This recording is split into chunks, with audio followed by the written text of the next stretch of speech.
Yeah. In the Quran, why does Allah tell the Prophet to tell the people the scripture to refer to their what? To refer to their if they have been corrupted. Right, so this ties into a question which I've answered previously on do we believe that the Torah, the previous scriptures, Jewish scriptures or the Israelite scriptures and the Bible. Oh, yes, salam. Is that me?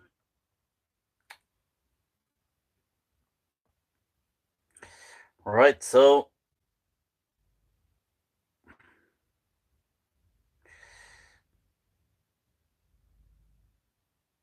right, do we feel that the Bible and the Torah and these things have been corrupted?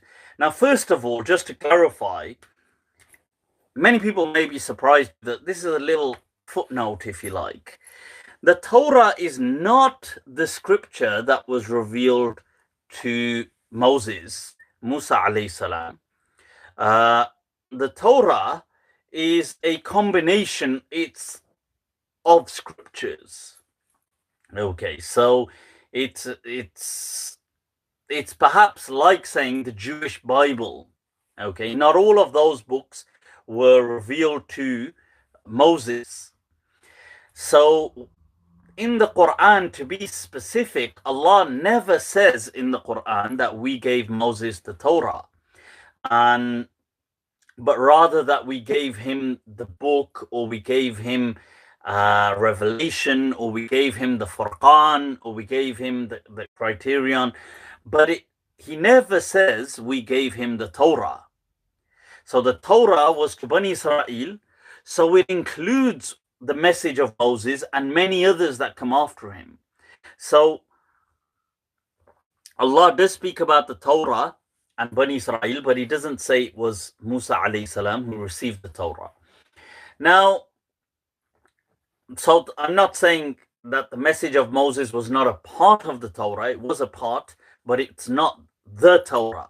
Okay, just to be specific. So you understand that in the Torah, you will see the rulings like God mentioning that, and we mentioned in that وَكَتَبْنَا فِيهَا, and in it, in the Torah, it was written that النفس بالنفس والعين بالعين, that a soul for a soul and an eye for an eye and a tooth for a tooth. I'm sure you're familiar with these laws. These laws were revealed much after Moses, because these are the laws that the Israelites became acquainted with once they were in captivity, and the generations that ensued under the rule or in Babylon. So whilst they lived in Babylon, the century that they spent there in captivity, and then maybe some of them that weren't captives, but they lived there. So the law of Hammurabi, it mentions this. In fact, it's the actual wording of the law of Hammurabi, which predates Moses.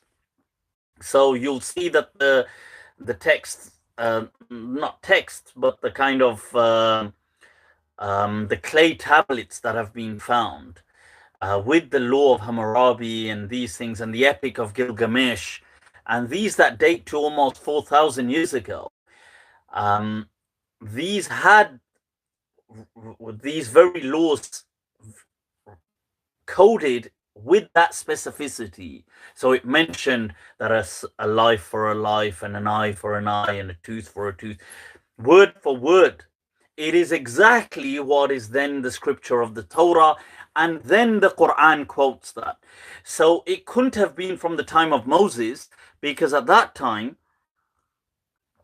the Israelites hadn't crossed over and established the kingdom of Israel, and they hadn't then later on been taken into captivity and spent several hundreds of years in Babylon, where they did. So just to clarify, okay, so you guys have a better understanding.